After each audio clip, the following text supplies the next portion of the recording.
Днес ще разгледаме тази фигура на гатанката от Arkham City. Накрая пристигна. Бих казал, че наистина съм впечатлен от това, което е. Вече е отворена. В смисъл, отворил съм предварително. Но пак да ви покажем кутията и какво представлява всъщност тя. Къде е лъскаво, къде не, в случай, че се получат ментации с времето. Гатанката е един от любимите ми герои и много се радвам най-накрая да имам ясна фигура на него. Особено на моят любим дизайн от Arkham City. Скоро изиграх игрите, много впечатлен от тях. Даже за тези, които са играли игрите, много добре знаете, че тези са прекалено досадни да ги съберем. Особено Arkham City 400, no fucking way. Затова поне имам фигурата. Ще ми се фигурата да идваше с такъв аксесуар, но не е много трудно да се направи къстъм. Мисля, вероятно ще е трудно, това е друга тема. Идеята ми е, че това е арт от играта, който си спомня. Отключва се първите мисии, първите 10 трофея или нещо такова. Каквото целя да ви покажа е на картата, съжалявам, е същия арт. Така, нека да отворим самата фигура. 22 точки на артикулация, Макфлейн. Вече съм отрязал повечето неща. Да започнем с най-скучното. Стандартна кутия. Просто си реушват кутиите, реюзват. Нищо специфично. Да започнем с най-скучните аксесуари, а задължително поставка. Колкото и скучно да изглежда, е много полезно. Ожавам ги. Имаме картата, както казах, същия арт от кутията, има лека дръскотина, макар да е чисто нова, което е леко странно. Имаме информация, Едуард Нигма и малко за него, който се интересува. Може да пише в коментарите, мога да направя превод, ако желаете, в описанието. Или може да прочетете. Тук с безмислените аксесуари. Ето го и човека, заедно с неговия бастун.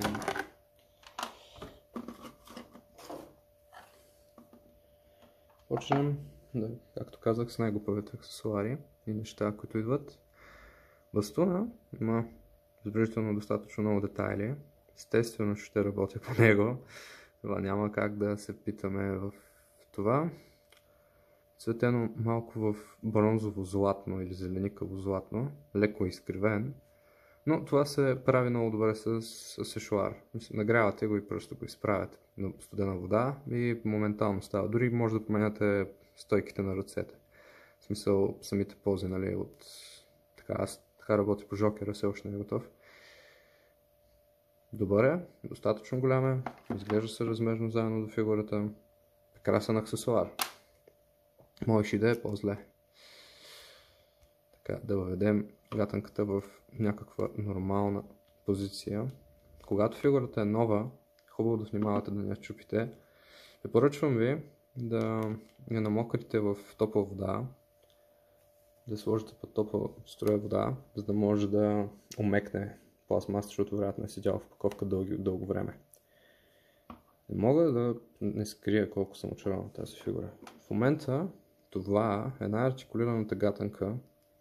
Нали, има и други вариации, говорим за класически костюм, който съществува на пазара. Това аз съм много доволен да имам. Обожавам Arkham игрите и техните дизайни. Много напомнят на тези от анимирания сериал от 92-а. Всички деца на 90-те тук ли са? И да. Техните voice актьори, нали, гласови актьори, Марк Хамил, специфично както звучава Жокера в двата, и Кевин Конрой, лека му пръст, скоро почина. Да разгледаме детайлите преди всичко. Бутушите по принцип в играта трябва да са черни, но не изглеждат толкова зле, имат лек колаж и стават епикрита достатъчно добре, което е задоволяващо. Панталона има тези линии, които също са добре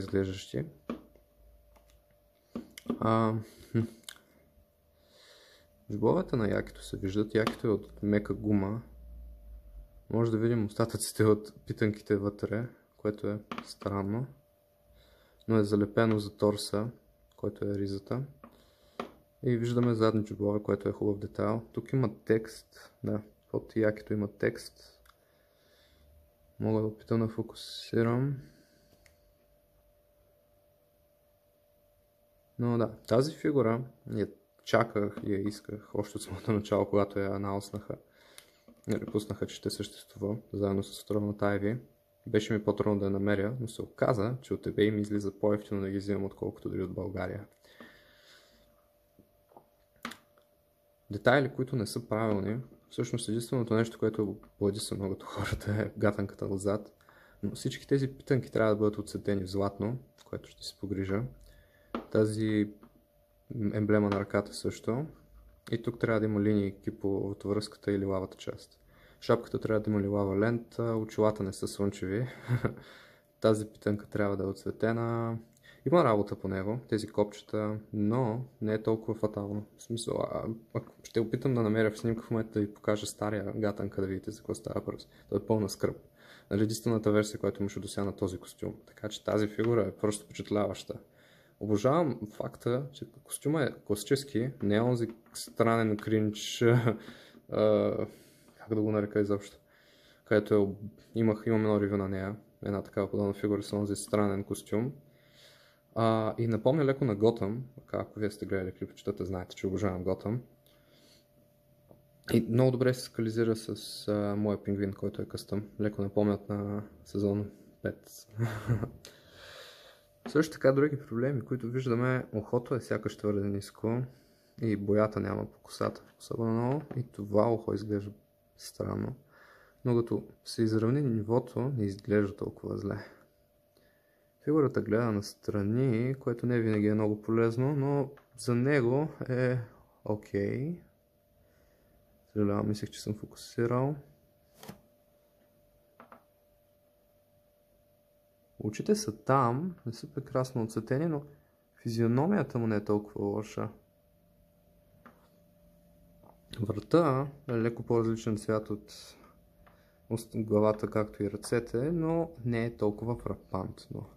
Бих казал, че бих опитал да пробвам да го поправя това, но не е гарантирано ли ще се справя. Тук се вижда леко как боята не е отишла правилно от ризата и как има една малка бабунка тук на ризата също, която яката отива в ризата.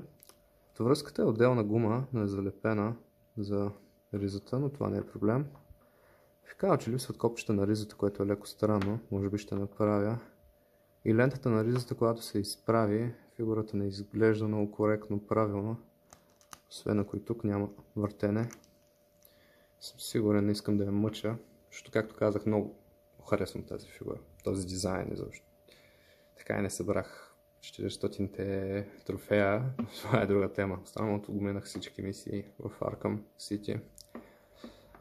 Главата може да гледа до толкова надолу и да се дига до толкова нагоре. Малко е все още неизползвана, но може да се завърта напълно на всяка една посока. Не съм я нагрявал по топла вода за момента, но трябваше май. Ръцете имат стандартния джойнт, стандартната става, могат да седат напред до толкова, защото якито леко пречи. Точно са кото. Вижда се колко е кухо всъщност, колко пространство има, но не е нещо фрапантно, поне не е като да липсва боя или да се рони.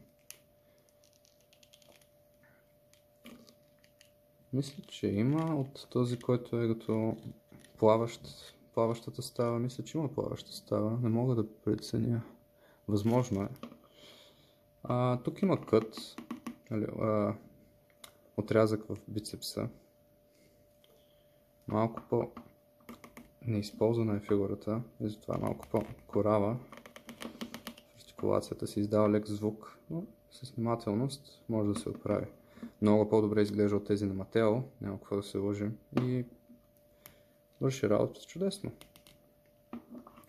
Двойни, доста добре прикрити стави, обожавам как са ги скрили на ръката. казах, фигурата не е много... тя не е нито и грам с нея, нито нищо. Тя си беше чисто мала. Така да предпочитам да ги вземам втора ръка, защото са по-изгодни. Но не винаги има голямо значение, аз винаги мога да ги оправя така или иначе. Както виждате, Макфлейн не са перфектни в оцветяването. Пък и не е нещо, което не може да се поправи. Например, ако вие вече видяхте DC Direct какво създаде, там е пълна скръп. Там иска много работа. Дори да има всички детайли отцветени, Макфлейн имат много повече артикулация, която, повярвайте ми сами, не може да направите артикулация, но може да отцветите фигура. Както казах, двойната става доста добре прикрита, просто прекрасна е. Прекрасна артикулация. Няма толкова артикулиран гатанка на пазара. Сега очаквам наистина да пуснат двуликия от Arkham City и ще съм много доволен. Сега да разгледам какво точно се случва. Тук има нещо бяло, но не мога да преценя дали от боята или се улющила. Ръцете изглеждат леко несъразмерно, но както винаги в игрите е така. Може да се завърта напълно и има движение нагоре и надолу. Горе. Може да се направи по-голямо, ако се отреже част от ръката от тази част, но не поръчвам. Няма нужда толкова много. Както виждате, ръката му е доста голяма. С главата почти колкото самата му глава. Ако бъде изпъната, би трябвало да е с размера на лицето му, но няма да е. Но не е толкова свърпантно.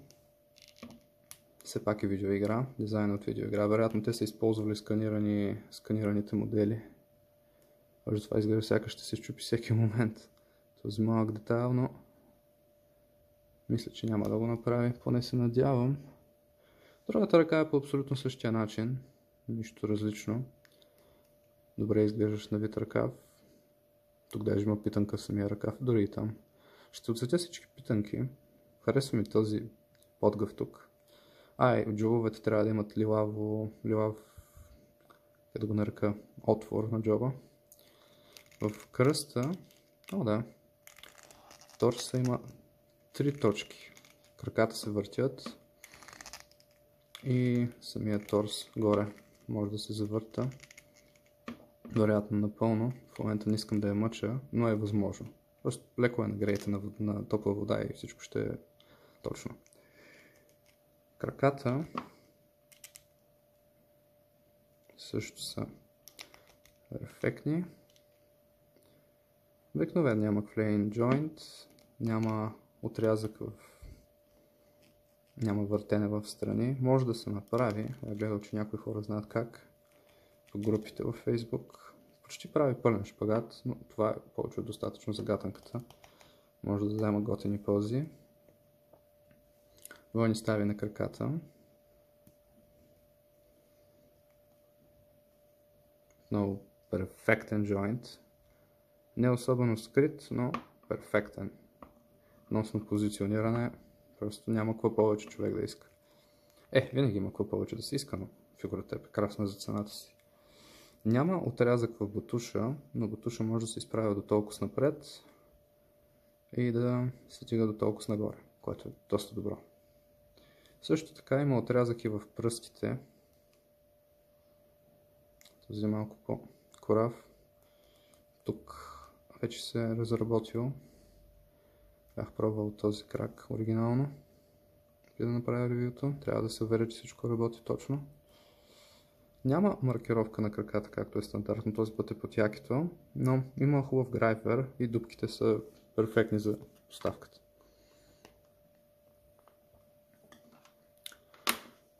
Пръстите, тук показалец е малко по-отделен в ръцете, тази е просто по-готов юмрук или за самия бастун. Но да, палецът е отделен. Може да държи бастуна доста добре. Тук има една по-тънка част по средата, която е перфектна за именно за тази цел. В принцип, с шуар може да се направят ръцете да са по-отпуснати. И както казах, седи перфектно в ръката.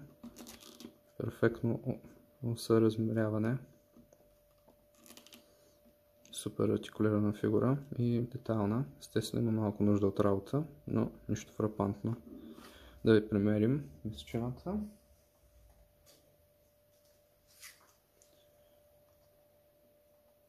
Точно слагам в момента на обувката 6 инча и може би и 8 и 9 заедно с шапката. Шапката между изглежда много добре, харесва ми как е потъгъл.